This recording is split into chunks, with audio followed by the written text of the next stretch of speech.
Hello. Just finishing off with some cereal there. Anyone else have cereal at any time of the day? It's good stuff.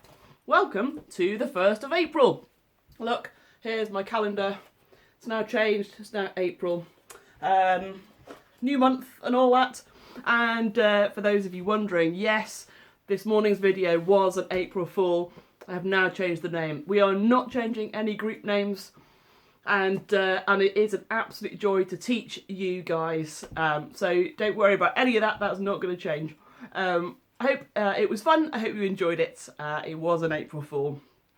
Right.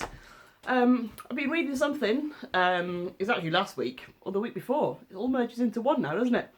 Reading something from a website. It was from the Gospel Coalition in Australia. And it was from someone who is working in China. And he said, actually, we've been at this longer than you guys in lockdown. And he said, we've found 4 phases that people tend to go through. And I wonder which phase you're at the moment. So here they are. I'll put a link to this website down in the comments. So here we go. The first one stage is shock, panic, fear, anxiety. We might have been through that at the moment, or we might still be at that phase. The second one is grief, frustration, anger and sadness. This is grief. Maybe you're at that stage. Maybe you're at the boredom stage, which is you feel isolated. Compassion fatigue. You know when you kind of keep hearing bad news and you kind of think, oh, let's have fed up of all these ill people now. That's what compassion fatigue is.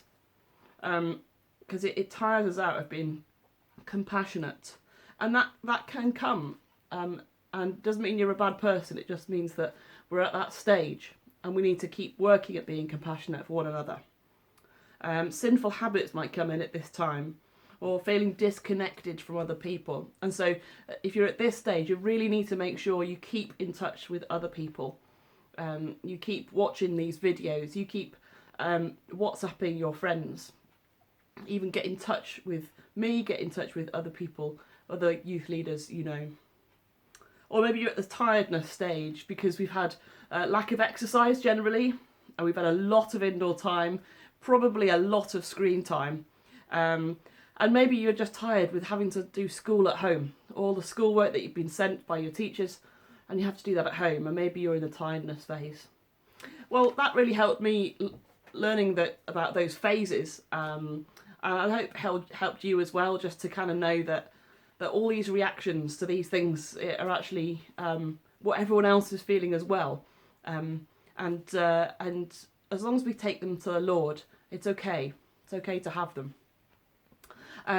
So our passage for today is back in Romans 13 actually. It's a great passage, and it's really interesting looking back over the passages we've had and seeing themes. And there's a lot from Philippians, which we might do some more on, and there's a lot from Romans as well. And this is Romans 13. This keeps on going from after the bit about submission to authorities, and this is what it says. It says, "Let no debt remain outstanding, except the continuing debt to love one another. For whoever loves others has fulfilled the law. The commandments, you shall not commit adultery, you shall not murder, you shall not steal, you shall not covet, and whatever other command there may be, are summed up in this one command. Love your neighbour as yourself. Love does no harm to a neighbour. Therefore, love is the fulfilment of the law."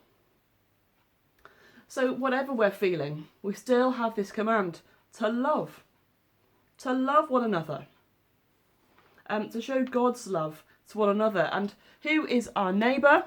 Who is our neighbour? Well, you're not going to want to hear this, but our brother or sister is our neighbour. And so we need to do no harm to our brother or our sister. And I think being cooped up together is hard work. And some of you might have big houses, so you can spend most of the time separately. Some might have small houses, and you feel like you're on top of each other all the time. The least you can do is just not say anything and just keep away from each other. And, you know, that will really help your parents, because I bet they're struggling as well. But how about trying to be kind to your brother or sister? How about we try that? And we can do it in God's strength. So if you say a prayer, please, Lord, help me be kind to my brother or my sister. Or even my mum or my dad. Because they're probably struggling with you guys at home as well. And some of your parents might have to work from home at the same time. And there might be times where you just can't go and see them. And so we've got to respect that. And we've got to obey them and do our best to support them. And also, our neighbours might be those who are literally next door or over the road. These are also our neighbours. I've recently got a phone number of my neighbour that side, which has been lovely. And she even phoned me up the other day and said, I'm doing an online delivery. Do you want anything?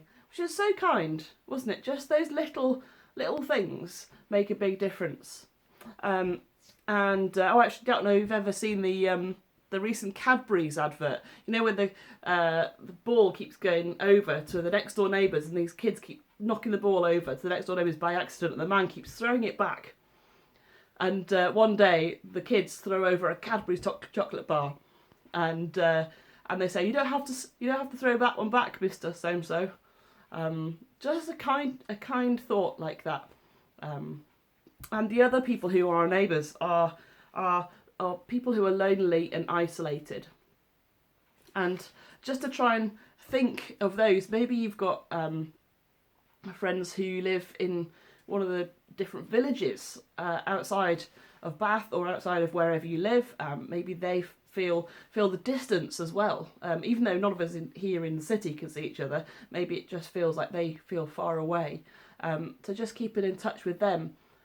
Or maybe there's some older folk who you know and you see every day, every week in church, and maybe you could send them a letter, or bake some cakes for someone. So just think about how we can love one another. Love one another. It's not easy in this time, but you doing your best to honour God in this way will really make a difference. Make a difference to one another, but also make a difference to your relationship with God. And I think it can be really helpful at this time. So, keep loving one another. God bless, stay safe, and I'll see you next time.